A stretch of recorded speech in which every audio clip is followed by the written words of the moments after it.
Chegou o momento de falar aqui no canal do livro mais falado esse ano nas redes dos leitores, o livro muito bem falado, bem avaliado, de uma autora que está em grande ascensão, que é Yellow Face, da R.F. Kuang. Essa é a autora que eu estou dizendo que está, assim, sendo a queridinha de muitos por conta dos últimos livros que ela tem lançado aí, que foi A Guerra da Papoula, que começou aqui no Brasil, que fez muito sucesso. Já temos 3 livros dessa série, dessa saga dela. E também veio esse ano a estreia de Babel, também outro livro dela, que ainda não li, mas quero muito ler, porque eu me apaixonei muito pela escrita dessa autora. Sem brincadeira, pra mim, ela tá virando a minha favorita também. Em 2022, eu li, eu vou até mostrar pra vocês os livros, espera aí, pra você ver aí que eu não estou inventando história.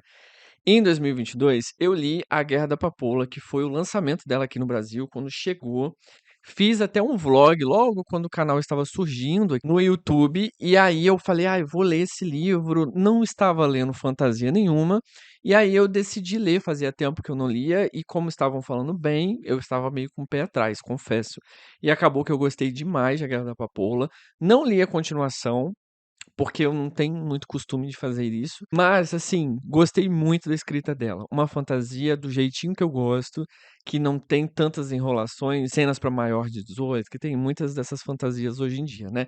E aqui é muito focada mesmo na batalha, o objetivo da personagem. Então, assim, gostei demais. Não vou falar de sinopse desse livro, porque não é sobre ele que eu vou falar. Mas também tem o que chegou esse ano, que é Babel, ou A Necessidade de Violência. Esse é um outro livro também que tá virando favoritinho de muitos, porém estão dizendo que é mais complexo de ler. Não sei dizer sobre isso, porque eu não li, mas está aqui. Eu comprei esse ano, tava doido para chegar aqui no Brasil, e aí eu comprei pouco tempo depois que chegou.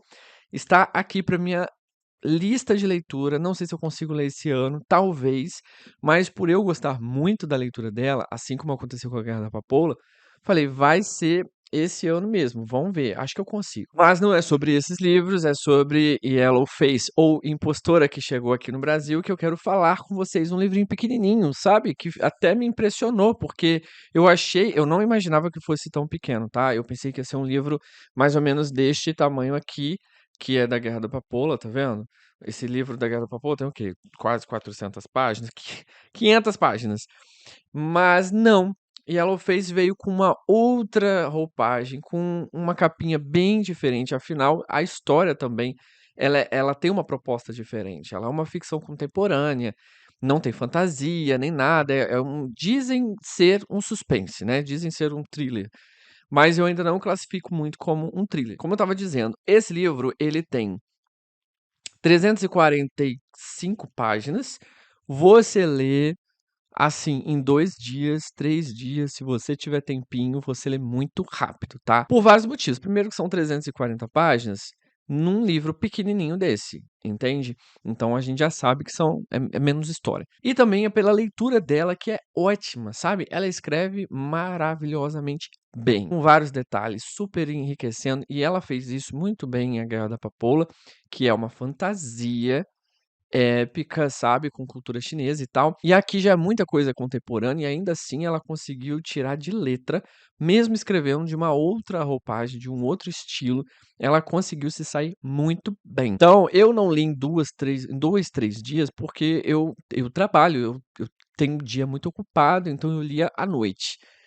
Mas na primeira vez que eu peguei pra ler, foi assim, acho que numa vez só, numa lida só, eu li acho que 85, 90 páginas, porque eu não conseguia parar de ler.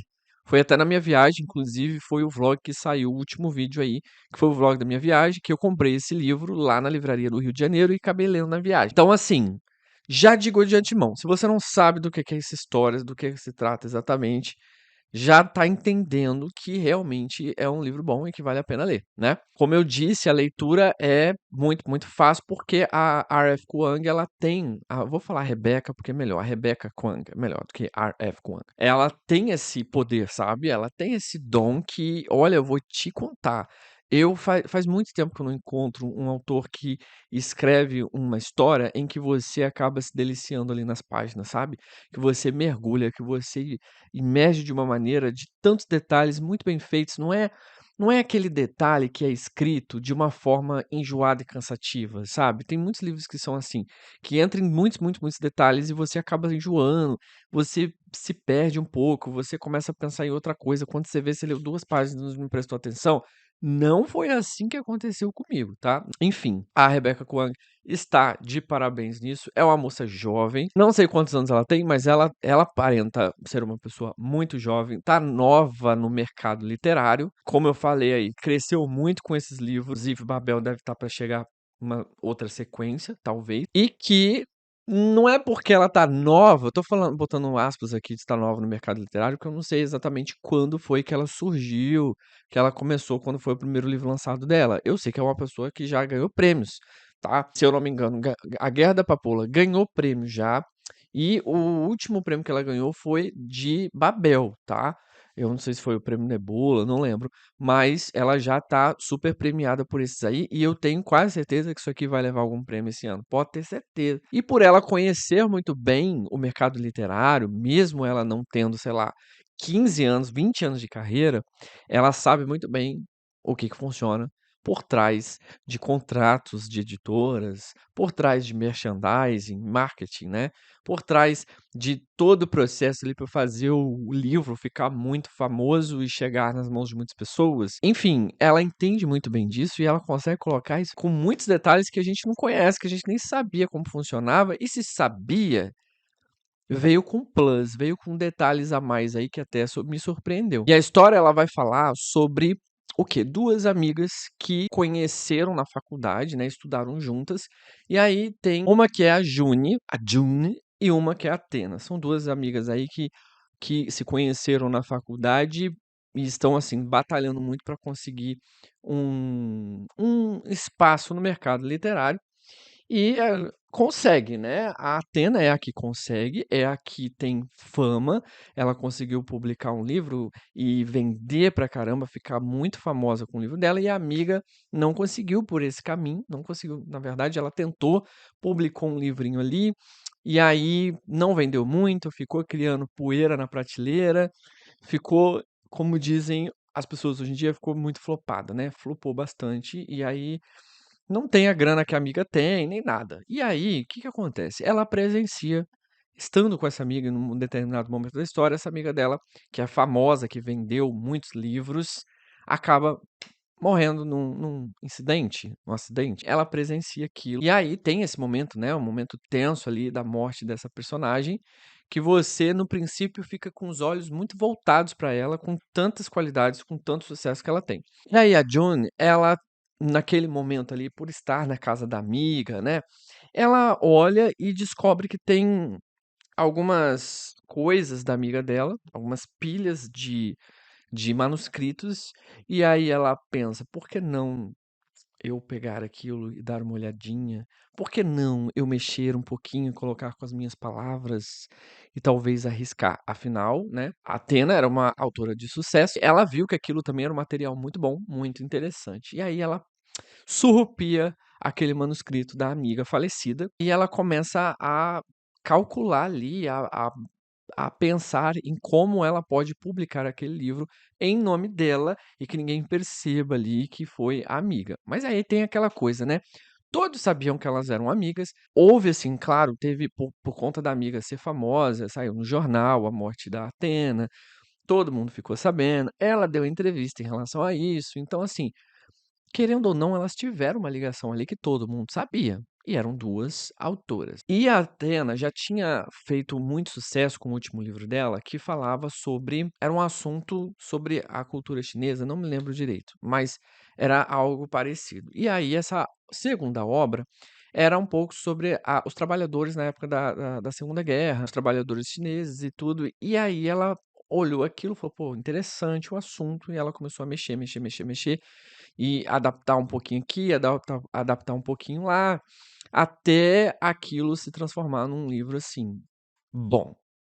E ficou bom. Ela mesma viu que ficou bom, ela entregou ali para agentes literários, né, entregou para outras pessoas que também gostaram bastante. Ela não só pegou os manuscritos da amiga, como também manteve o contato com a mãe da amiga falecida, né?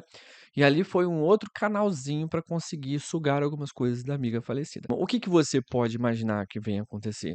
Ela conseguiu publicar o livro ficou muito famoso, muito, muito famoso. Ela ganhou fãs, muito fãs, muitos fãs. Começou a entrar muito dinheiro na conta dela, ela começou a ficar bem rica, ela começou a ficar pensando no que ela poderia comprar, e no primeiro salário dela, ela mostra que ela compra, acho que ela compra um, sei lá, acho que um MacBook, não lembro.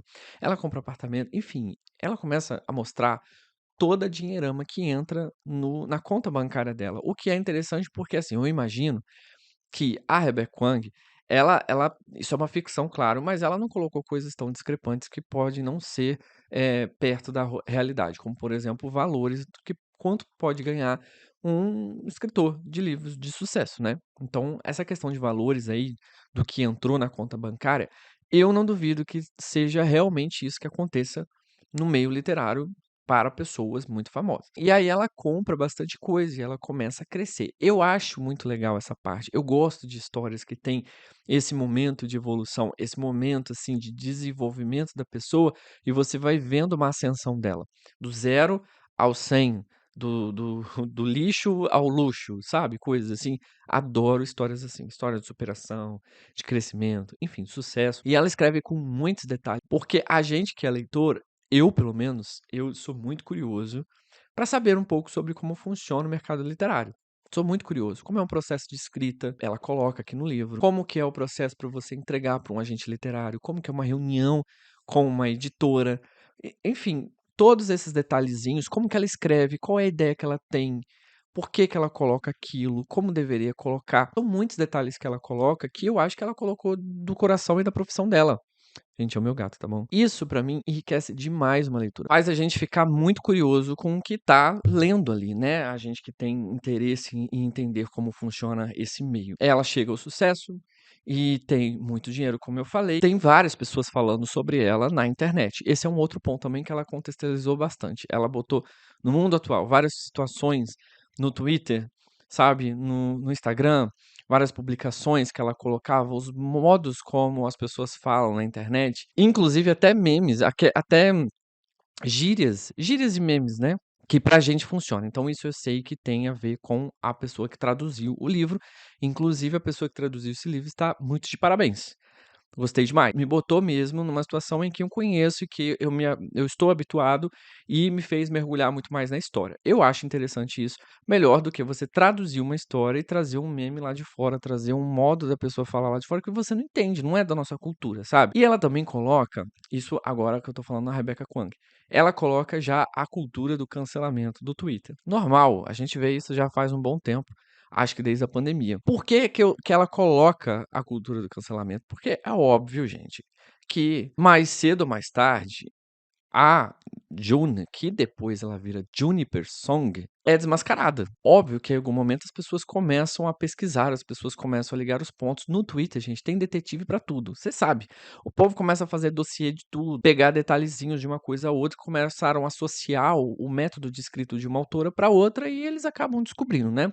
E sobre Juniper Song, que eu falei que ela mudou o nome dela, ela tentou ainda se passar por um talvez descendente de chinês, porque o nome dela é June, e aí acho que era June Song, não sei. E ela colocou lá como nome para a capa do livro Juniper Song, para ficar até um pouco confuso ali para as pessoas acharem que o Song veio de uma descendência chinesa, mas não é Song, porque Song pode ser também escrito canção. O Juniper Canção. O que me pegou muito nessa história, porque a Rebecca, ela é uma autora que ela tem descendência chinesa, e ela aqui, até tem aqui no livro, na parte que mostra o perfil dela, diz que ela é mestre em filosofia na área de estudos chineses por Cambridge e atualmente ela cursa doutorado em literatura e línguas do leste da Ásia em Yale. Então, assim, ela é uma pessoa extremamente habituada e apta. Óbvio que ela é apta, mas assim, ela é doutora no que ela está falando sobre a questão de cultura oriental, de cultura asiática, de cultura chinesa, né? E aí ela coloca várias situações sobre racismo velado, sobre xenofobia, enfim, várias camadas nessa história que ela vai colocando aos pouquinhos de modo sucinto, de uma maneira mais sátira, pra gente até achar um pouquinho de graça pra não ficar tão pesado, mas é aquela crítica que você fala: "Caraca, ela jogou merda no ventilador". Ela mostrou como é o mundo das editoras, o mundo editorial, e como também por baixo, assim, dos panos, eu sinto também que foi uma crítica em relação à apropriação cultural também, né, eu sinto não, tenho certeza que ela quis pegar isso aí. Mas tudo de uma forma muito, assim, leve, muito leve, e que você fica: "Caraca, meu, é mesmo, é verdade". Tem muita gente que é assim, quando você pega esse livro e começa a ler, você logo começa a identificar alguma coisa que você já presenciou de alguma maneira no mundo literário, sabe? Sobre a própria apropriação cultural, sobre o racismo velado, enfim. E ninguém melhor do que ela, porque fazer essa crítica, sendo ela uma autora, uma escritora de descendência chinesa que faz todos esses estudos, como eu falei para você. Então, assim, não é um livrinho qualquer. Não é. É um livrinho também que faz a gente até entender melhor, ter um senso crítico melhor do que como funciona ali o mercado literário. Eu não tô trazendo spoilers, não, tá bom, gente? Isso vem nas sinopses, isso vem em matérias de jornais que saíram sobre esse livro. Não vou entregar os spoilers, nem como funcionou tudo, nem como foi a morte da Atena, tá? Mas eu tô te dando essa pincelada pra você entender o porquê que esse livro também tá tão grande.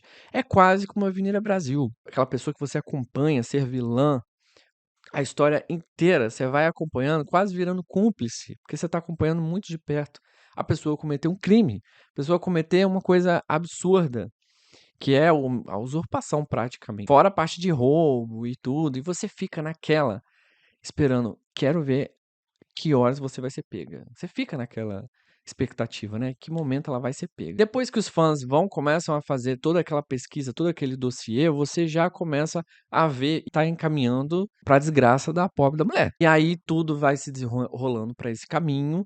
Não vou entrar em mais detalhes, porque eu acho que já te convenci a ler esse livro. A única questão que eu boto no final que eu não curti, de verdade, foi o modo como a Rebecca Kuang quis levar a história, né, para o desfecho, as últimas páginas ali, levou para um caminho que eu acho que não precisava, mas ainda assim a gente lê, a gente acompanha, a gente dá umas risadinhas que a gente fala, não, mano, não pode ser isso. Mas a gente ainda aceita, passa o paninho, eu passei pano pro final da história, mesmo não me convencendo tanto, mesmo não entregando o que eu queria, porque eu esperava algumas coisas ali que eu queria muito que acontecesse, e que eu jurava que poderia acontecer, mas não aconteceu. Mas mesmo assim, gente, independente desse finalzinho, dessas últimas, sei lá, 3, 4 páginas, vale muito a pena ler A Impostora. Sem brincadeira, vale muito a pena ler. Já te dei vários motivos aí, né? Eu fiquei até pensando assim, no Instagram, eu postei nos stories que eu dei 4 estrelas e meia. Eu posso ter sido até injusto, porque eu dei 5 estrelas para outros livros ali que não são melhores do que Impostora. Mas eu só não dei as 5 estrelas por causa dessas últimas páginas, porque eu fui com muita sede ao pote até esse final e não consegui o que eu queria. Mas enfim, 4 estrelas e meia, valeu muito, mesmo eu falando isso, tá? Mesmo eu falando esse pontinho negativo, mas vale super a pena ler. Eu espero que você tenha gostado dessa resenha, espero muito que você tenha essa experiência de leitura, e se você leu, comenta aqui embaixo o que você achou, se você concorda ou discorda de mim. Se você quer ler, também comenta aqui comigo. Caso vá ler aí pra frente, volta aqui no vídeo e comenta depois que você leu por causa da minha resenha, ou enfim, pra gente conversar mais. Tem links aqui embaixo que eu acho muito importante pra você aí, pra gente ter um contato mais próximo, né? Tem um link do Clube do Livro aqui do canal, que nós estamos em leitura coletiva. Agora em setembro nós vamos começar a ler Retratos de Dorian Gray. Se você quer ler, você entra no nosso grupo, tem link aqui embaixo. Tem link também do TikTok, que eu posto algumas coisas lá, e no Instagram, que todo dia eu posto stories das minhas leituras, tudo que eu tô lendo, eu coloco mais rápido ali, o pessoal que acompanha os meus stories fica sabendo mais rápido das novidades, faça unboxing, essas coisas assim. Se você gosta, vai ser muito bem-vindo, pode me seguir, tem link aqui embaixo, ok? Eu vou ficando por aqui e a gente se vê no próximo vídeo.